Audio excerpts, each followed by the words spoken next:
अच्छा तो बेटा हम आज पढ़ने लगे हैं 10th की केमिस्ट्री का जो आपका पहला बाब है। जैसे बाब नंबर यहाँ पे इसका है बाब नंबर 9 केमिकल इक्विलिब्रियम। उसके मुख्तसर सवालात जो है उसके आंसर्स मैं आपको करवाने लगा हूँ। तो ये मुख्तसर सवालात उनके जवाबात मैंने यहाँ पे लिख दिए हुए हैं। मैं आपको जहाँ ज़रूरत होगी तो साथ में बताता रहूँगा, समझाता रहूँगा, आप नोट करते रहें। बेहतर है कापी पेंसिल निकाल लें और मैं जो बोल रहा हूँ साथ साथ लिखते रहें। तो सबसे पहले जी पहला सवाल जो किताब में दिया हुआ है, रिवर्सिबल रिएक्शन क्या है, यानी आपने रिवर्सिबल रिएक्शन की तारीफ़ करनी है और इनकी चंद खसूसियात बयान करें। तो बेटा रिवर्सिबल रिएक्शन की यहाँ तारीफ़ लिखी हुई है कि ऐसे रिएक्शन जिनमें प्रोडक्ट्स दोबारा रिएक्टेंट्स बनाने के लिए रिएक्ट करते हैं, यानी रिएक्टेंट्स आपको पता प्रोडक्ट बनाते हैं, फिर प्रोडक्ट दोबारा अगर रिएक्टेंट बनाना शुरू कर दें तो ऐसे रिएक्शन को हम क्या कहते हैं, रिवर्सिबल रिएक्शन। तो ये तो तारीफ होगी। उसके बाद रिवर्सिबल इनकी जो चंद अहम खसूसियात हैं वो आपको पता है किताब पे लिखी हुई हैं, तो वो आपको दोबारा लिखने की ज़रूरत नहीं है। आप देख लें वो किताब के सफ़ा नंबर 3 पे लिखी हुई हैं। मैं आपको यहाँ पे दिखा देता हूँ। ये सफ़ा नंबर 3 पे यहाँ से तारीफ़ शुरू हो रही है रिवर्सिबल रिएक्शन की कि ऐसे रिएक्शन जिनमें प्रोडक्ट्स दोबारा रिएक्टेंट बनाने के लिए रिएक्ट करते हैं रिवर्सिबल रिएक्शन कहलाते हैं। और ये उनकी खसूसियात लिखी हुई। ये रिएक्शन तकमील तक नहीं पहुँचते, ये आप एक खसूसियत लिख सकते हैं। और इन्हें रिएक्टेंट्स और प्रोडक्ट के दरमियान 2 उल्टे सीधे तीरों से ज़ाहिर किया जा सकता है, ये आप दूसरी खसूसियत इसकी रख सकते हैं। इसी तरीके से ये रिएक्शन दोनों सिमत में वक़ू पज़ीर होते हैं, ये आप इसकी तीसरी खसूसियत लिख सकते हैं, यानी ये फॉरवर्ड और रिवर्स दोनों पर मुश्तमिल होते हैं। इस तरह रिवर्सिबल रिएक्शन ऐसा रिएक्शन है जिसे हालात के सिमत किसी भी सिमत में चलाया जा सकता है। ये इसकी चौथी खसूसियत आप लिख सकते हैं कि रिवर्सिबल रिएक्शन ऐसा रिएक्शन है जिसे हालात के ज़रिए किसी भी सिमत में चलाया जा सकता है। तो ये जो है यहाँ से लेके यहाँ तक ये जो है आपके इस पहले सवाल का जवाब है। तो इसके बाद जो है वो नेक्स्ट क्वेश्चन पे आ जाते हैं। दूसरा सवाल है सवाल नंबर 2 कि केमिकल इक्विलिब्रियम की हालत बयान करें। दूसरा सवाल है जी केमिकल इक्विलिब्रियम की हालत बयान करें। तो दूसरा सवाल का जवाब है कि जब फॉरवर्ड रिएक्शन और रिवर्स रिएक्शन का रेट बराबर हो जाता है, जब फॉरवर्ड रिएक्शन और रिवर्स रिएक्शन का रेट बराबर हो जाता है और रिएक्शन मिक्सचर के अज्जा की मिकदार कांस्टेंट हो जाती है। यहाँ पे 2 बातें आपने ध्यान रखें, रफ्तार बराबर हो जाती है और मिक्सचर के अज्जा की मिकदार कांस्टेंट हो जाती है, तो ये केमिकल इक्विलिब्रियम कहलाता है। तो जो रिएक्टेंट्स हैं और जो प्रोडक्ट्स हैं उनकी मिकदारें बराबर होना शर्त नहीं है। रेट ऑफ फॉरवर्ड रिएक्शन और रेट ऑफ रिवर्स रिएक्शन की रफ्तार बराबर होना शर्त है। तो यहाँ पे इसलिए आप देख लें कि रिएक्शन की जो है रिवर्स रिएक्शन का रेट बराबर हो जाता है, फॉरवर्ड रिवर्स का रेट बराबर हो जाता है और मिकदारें कांस्टेंट रहती हैं। तो ये बात आपने नोट कर ली है दूसरे सवाल में। तीसरा सवाल है कि केमिकल इक्विलिब्रियम की हालत बयान करें। केमिकल इक्विलिब्रियम तीसरा सवाल है रिवर्सिबल रिएक्शन की खसूसियात बयान करें। रिवर्सिबल रिएक्शन की खसूसियात बयान करें। और ये वही सवाल है जो जिसका जो है वो पहले सवाल में भी हमने जवाब दिया था।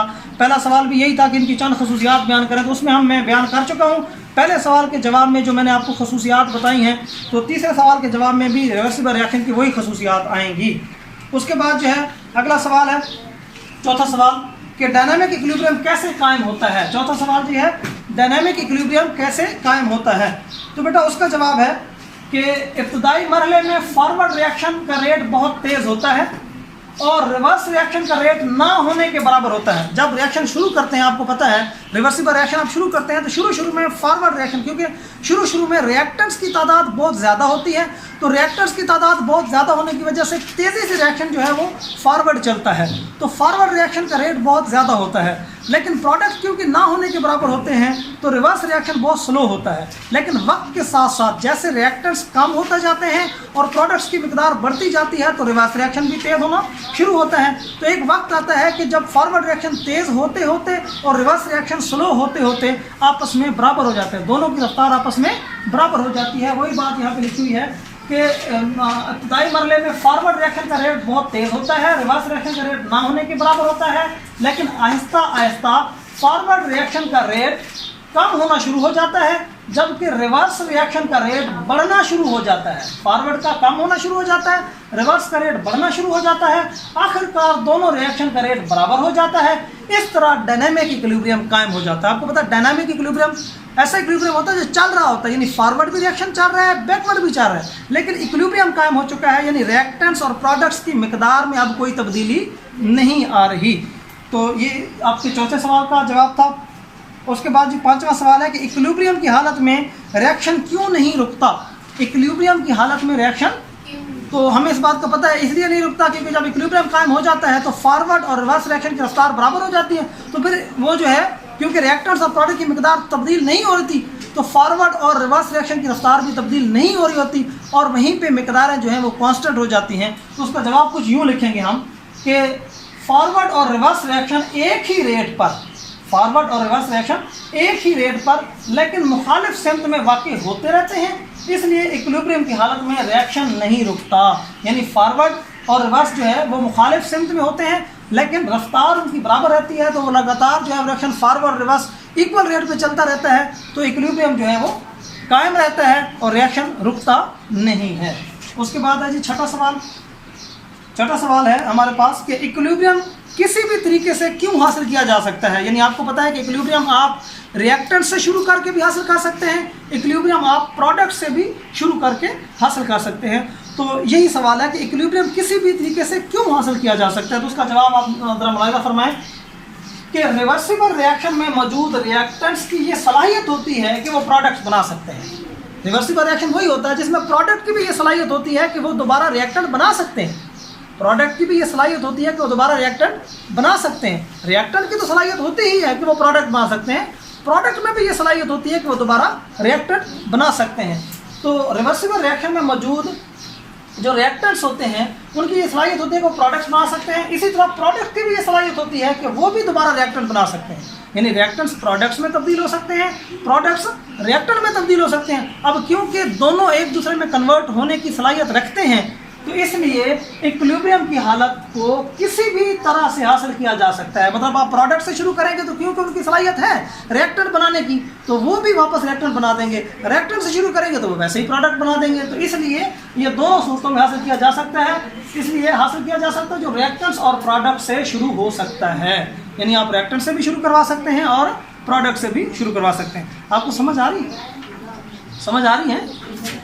अच्छा, उसके बाद है जी 7वां सवाल हमारे पास कि एक्टिव मास और रिएक्शन के रेट के दरमियान क्या ताल्लुक है। एक्टिव मास और रिएक्शन के रेट के दरमियान क्या, आपको पता है ये लॉ ऑफ मास एक्शन में ये बात बताई हुई है। आपकी किताब में लॉ ऑफ मास एक्शन जो लिखा हुआ ना उसमें एक्टिव मास और रेट ऑफ द रिएक्शन का आपस में ताल्लुक बयान किया गया। तो यहाँ पर जवाब मुलाहिजा करें कि किसी शय के रिएक्ट करने का जो रेट होता है वो उसके एक्टिव मास के डायरेक्टली प्रोपोर्शनल होता है। कि जिस रिएक्टेंट की मिकदार ज़्यादा होगी उसके रिएक्शन करने की रफ्तार भी ज़्यादा होगी। वो ये कहना चाहता है डायरेक्टली प्रोपोर्शनल का ये मतलब है कि अगर रिएक्टेंट की मिकदार ज़्यादा होगी, एक्टिव मास ज़्यादा होगा रिएक्टेंट का, तो वो तेज़ी से रिएक्शन करेगा, डायरेक्टली प्रोपोर्शनल। और अगर उसकी मिकदार कम होगी तो उसकी रिएक्शन की रफ्तार भी कम होगी। बात समझ आ रही? जवाब बनेगा किसी शय के रिएक्ट करने का रेट उसके एक्टिव मास के डायरेक्टली प्रोपोर्शनल होता है और किसी रिएक्शन का जो रेट है वो रिएक्ट करने वाली अशया के एक्टिव मासेस के हासिल ज़रब के डायरेक्टली प्रोपोर्शनल होता है। मतलब दो चीज़ें अगर आपस में रिएक्शन कर रही हैं तो दोनों के फर्ज किया ये नीचे एक रिएक्शन में लिखा हुआ है कि N2 और 3H2, तो इसमें जो नाइट्रोजन है इसकी मिकदार बढ़ाएंगे तो नाइट्रोजन की रिएक्ट करने की रफ्तार बढ़ जाएगी। अगर हाइड्रोजन की रफ्तार मिकदार बढ़ाएंगे तो हाइड्रोजन की रिएक्ट करने की रफ्तार बढ़ जाएगी। और अगर दोनों को बढ़ाएंगे या दोनों में से एक को बढ़ाएंगे तो भी इनके हासिल ज़रब से जो जवाब आएगा उसकी वजह से, क्योंकि दोनों को ज़रब करेंगे तो जवाब बढ़ जाएगा। अगर दोनों की मिकदारें बढ़ाएंगे और फिर उनको आपस में ज़रब करेंगे तो जवाब बढ़ जाएगा, मतलब रिएक्शन की रफ्तार भी बढ़ जाएगी। क्योंकि उन्होंने क्या कहा है कि किसी रिएक्शन का जो रेट होता है वो रिएक्ट करने वाली अशया के, अब ये दो अशया हैं कि एक्टिव मासेस के हासिल ज़रब, इसका एक्टिव मास ज़रब इसका एक्टिव मास, उसके हासिल ज़रब के डायरेक्टली प्रोपोर्शनल होता है। मतलब दोनों को आप ज़रब करेंगे तो जो जवाब आएगा उसके हासिल ज़रब के डायरेक्टली प्रोपोर्शनल होगा रिएक्शन का रेट। यानी एक शय के रिएक्ट करने का रेट उस पर डिपेंड कर रहा है और रिएक्शन का रेट जो है वो तमाम रिएक्टेंट्स के हासिल रिएक्टिव मासेस के हासिल ज़रब पे डिपेंड कर रहा है। तो ये बात समझ आ गई। उसके बाद जो है हमारा 8वां सवाल है कि नाइट्रोजन और हाइड्रोजन से अमोनिया बनने के लिए इक्विलिब्रियम कांस्टेंट की एक्सप्रेशन लिखें। तो ये रिएक्शन आपके सामने लिखा पड़ा है N2 = 3H2 gives us 2NH3। इसमें आप देख रहे हैं ये प्रोडक्ट है आपका और ये रिएक्टेंट है। आपको पता है Kc की जो एक्सप्रेशन लिखी जाती है उसमें प्रोडक्ट जो है वो ऊपर लिखे जाते हैं और रिएक्टेंट जो है वो नीचे लिखे जाते हैं। तो ये प्रोडक्ट है आपके पास NH3। अब इसके 2 मोल हैं तो आपको पता है एक्टिव मास की मोलर कंसंट्रेशन का वो क्या बन जाते हैं, स्क्वायर बन जाते हैं। इसी तरीके से नाइट्रोजन का 1 मोल है तो आप देख रहे हैं इसके ऊपर हमने 1 नहीं लिखा, 1 लिखने की जरूरत नहीं होती, ऊपर कुछ ना लिखा तो उसका मतलब 1 नहीं होता है। और यहाँ पे आप क्योंकि हाइड्रोजन के H2 के हाइड्रोजन के 3 मोल हैं, तो इसलिए हमने इसके ऊपर 3 लिख दिया है। उसके बाद है जी हमारे पास नौवां सवाल है कि मंदरजा झैल रिएक्शन के लिए इक्विलिब्रियम कांस्टेंट की एक्सप्रेशन लिखें। तो रिएक्शंस आपकी किताब में लिखे हुए हैं, इधर भी लिखे हुए हैं। ये देखें H2 जमा I2 गिव्स अस 2HI। तो HI क्योंकि प्रोडक्ट है तो आप ऊपर लिखेंगे, और उसका क्योंकि 2 मोल हैं तो ऊपर आ जाएगा, उसका यानी पावर बन जाएगी, और यहाँ H2 और I2 जो है वो नीचे चले जाएंगे। यहाँ पे जो दूसरी इक्वेशन है वो है CO जमा 3H2 गिव्स अस CH4 जमा H2O। तो इसमें CH4 और H2O क्योंकि ये प्रोडक्ट हैं तो ये दोनों ऊपर आ जाएंगे, और ये एक एक मोल है तो ऊपर मोल्स लिखने की ज़रूरत नहीं है, जबकि ये रिएक्टेंट्स हैं, ये 1 मोल है तो हमने इसके ऊपर पावर नहीं लिखी। ये 3H2 क्योंकि 3 मोल हैं तो हम इसकी पावर 3 लिख देंगे। नेक्स्ट क्वेश्चन है कि रिएक्शन की सिमत की पेशगोई कैसे की जा सकती है। अगर जो है वो Kc की वैल्यू जो है वो बड़ी हो और Qc की वैल्यू जो है वो छोटी हो, तो Kc की वैल्यू बड़ी होने का मतलब है कि प्रोडक्ट जो है यानी जब इक्विलिब्रियम कायम होगा तो प्रोडक्ट ज़्यादा होगा। Qc की वैल्यू थोड़ी होने का मतलब ये है कि अभी जो इस इक्वेशन के मुताबिक जो है वो प्रोडक्ट थोड़ा है, मतलब अभी फॉरवर्ड रिएक्शन जो है वो फास्ट होना है, अभी मज़ीद प्रोडक्ट जो है वो बनना है। तो ऐसे केस में रिएक्शन जो है वो आगे की सिमत में चल रहा होगा। अगर जो है इसके उल्ट हो यानी Qc की वैल्यू जो है ये बड़ी हो Kc से। अब Qc की वैल्यू कब हो सकती है बड़ी, जब किसी लम्हे प्रोडक्ट ज़्यादा हो चुका हो। अब प्रोडक्ट अगर ज़्यादा हो चुका हो तो ऐसे केस में इक्विलिब्रियम तो कायम होना है, तो इक्विलिब्रियम कायम करने के लिए रिवर्स रिएक्शन चलेगा, यानी ये रिएक्शन जो है वो पीछे की सिमत में चलेगा अगर ऐसा होगा। और अगर जो है वो Qc और जो है वो बराबर हो जाएगा Kc के, तो इसका मतलब ये है कि जिस लम्हे अब आपने प्रोडक्ट्स निकाली हैं वो Qc और Kc इक्वल हैं, तो इसका मतलब क्या है कि इक्विलिब्रियम कायम हो चुका है। नेक्स्ट है जी क्वेश्चन नंबर 11, आपको कैसे पता चलेगा कि रिएक्शन ने इक्विलिब्रियम हासिल कर लिया है। तो ये अभी हमने जो सवाल किया है इससे भी हमें पता चल जाएगा, क्योंकि बेटा जब इक्विलिब्रियम कायम हो जाएगा तो Kc और Qc की वैल्यू इक्वल होगी, तो इसी से हमें पता चलेगा ना। जब Kc और Qc की वैल्यू इक्वल होंगी तो हमें पता चलेगा। ये आपके सामने शो हो रहा है कि मैं पढ़ भी देता हूँ कि जब किसी रिएक्शन की Qc की वैल्यू Kc की वैल्यू के बराबर हो जाए, Qc मैं फिर बता देता हूँ, किसी लम्हे पे जो आपने प्रोडक्ट और रिएक्टेंट की रेशियो ली है वो और Kc की वैल्यू बराबर हो जाए तो फिर फॉरवर्ड और रिवर्स रिएक्शन क्या हो जाते हैं, बराबर हो जाते हैं, जबकि रिएक्टेंट और प्रोडक्ट की मिकदारें कांस्टेंट हो जाएंगी, और ये वक्त होगा जब रिएक्शन इक्विलिब्रियम हासिल कर लिया होगा। उसके बाद जो है वो अगला क्वेश्चन हमारे पास क्वेश्चन नंबर 12। तो क्वेश्चन नंबर 12 है कि ऐसे रिएक्शन की खसूसियात बयान करें जो फ़ौरन इक्विलिब्रियम की हालत में पहुँच जाता है। अच्छा, फ़ौरन इक्विलिब्रियम को कौन पहुँचता है? फ़ौरन इक्विलिब्रियम को वो पहुँचता है जो जिसका प्रोडक्ट जो है थोड़ा सा यानी अभी जो थोड़ा सा फॉरवर्ड चले और साथ ही उसके प्रोडक्ट जो है वो जितने बनने थे बन गए और इक्विलिब्रियम कायम हो गया, मजीद प्रोडक्ट नहीं बनेगा। यानी ऐसे केस में प्रोडक्ट जो है वो बहुत कम होगा, ऐसे केस में प्रोडक्ट बहुत कम होगा। और वो मिसाल जो है वो हम ले सकते हैं ये वाली कि 2NH3 रिवर्सिबल रिएक्शन है N2 जमा 3H2। इस केस में जो Kc की वैल्यू है वो आपके पास है 3 × 10⁻⁻⁹ ये बहुत छोटी वैल्यू है। इससे ये साबित होता है कि ये रिएक्शन जो है वो जल्द इक्विलिब्रियम को पहुंच जाएगा और बहुत थोड़ी मिकदार में जो है वो प्रोडक्ट आपको हासिल होगा। इसके बाद जो है वो 13 क्वेश्चन हमारा कि अगर किसी रिएक्शन में रिएक्शन क्वोशेंट Qc की वैल्यू Kc से ज़्यादा हो तो रिएक्शन की सिमत क्या होगी।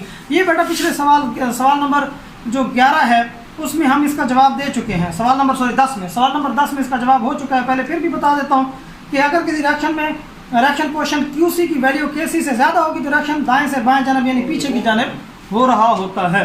उसके बाद जो है वो 14वां और आखिरी क्वेश्चन जो है वो है कि एक इंडस्ट्री रिवर्सिबल रिएक्शन की बुनियादों पर कायम की गई है, ये तजारती सतह पर पैदावार हासिल करने में नाकाम रहती है, तो क्या आप केमिस्ट होने के नाते से इसकी नाकामी की वजूहात बयान कर सकते हैं। तो बेटा बिल्कुल कर सकते हैं। वो रिवर्सिबल रिएक्शन करवा रहा है तो कौन कौन सी मुमकिनात हो सकती हैं। तो ये देखें कि पैदावार हासिल करने में नाकामी की मंदरजा झैल वजूहात हो सकती हैं। आपने लिखा कि मुमकिन है वो इंडस्ट्री में ऐसा रिवर्सिबल रिएक्शन करवा रहा हो जिसकी Kc की कीमत इंतहाई कम हो, यानी जैसे अभी मैंने मिसाल दी NH3 वाली, तो Kc की वैल्यू इंतहाई कम हो तो इन्हें बहुत कम प्रोडक्ट हासिल हो रहे होंगे। जब Kc की वैल्यू बहुत कम होगी तो ऐसा रिएक्शन करवा रहा हो तो प्रोडक्ट बहुत कम होगा, तो प्रोडक्ट कम होगा तो इंडस्ट्री तो फेल होगी। अच्छा, दूसरा, जब कोई इक्विलिब्रियम कायम हो जाता है तो फॉरवर्ड और रिवर्स रिएक्शन की रफ्तार बराबर हो जाती है। तो ऐसी सूरत में वक्तन फवक्तन प्रोडक्ट निकाल कर रिएक्शन को मजीद आगे बढ़ाया जा सकता है।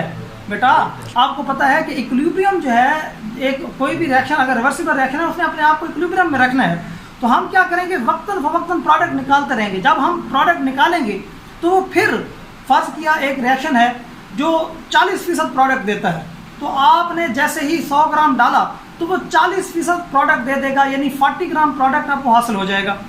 अब अगर आप जितना टाइम भी रखेंगे आपको 40 ग्राम ही प्रोडक्ट मिलेगा। अगर आप उसको बढ़ाना चाहते हैं तो आप 40 ग्राम निकाल लें, पीछे बचा 60।